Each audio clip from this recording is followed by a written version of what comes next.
ఆ సబ్జెక్ట్ అంతకే ఆగుదాం. ఎందుకంటే నేనేమన్నానంటే కులవాదం ఉన్నది, మతవాదం ఉన్నది, రాజకీయవాదం ఉన్నది, ప్రాంతవాదం ఉన్నది, అదేవిధంగా హేతువాదం ఉన్నది. ఈ 5 వాదాలని పక్కకు పెట్టి మనం ప్రజా అసెంబ్లీని మనం కొనసాగిస్తున్నాం. ఇవన్నీ పక్కకు పెడదాం. ఇవన్నీ కూడా జరుగుతూనే ఉంటాయి, ఇవన్నీ అవుతూనే ఉంటాయి. దాని మీద మాట్లాడేటోళ్ళు ఉన్నారు, మార్పు చేసేటటువంటి వాళ్ళు కూడా సపరేట్గా ఉన్నారు. మనము రాజకీయ నాయకులకు ప్రజలకు మధ్యలో వారధిలాగా మనం పనిచేస్తున్నాం. అంటే భగవంతునికి భక్తునికి అనుసంధానంగా ఎట్లయితే ఒక అగరుబత్తి పనిచేస్తున్నదో అట్లా మనం పనిచేస్తున్నాం ప్రజా అసెంబ్లీలో.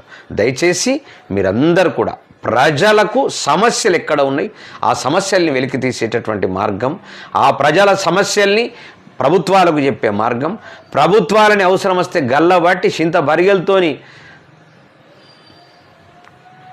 వాళ్ళతో చింతబరి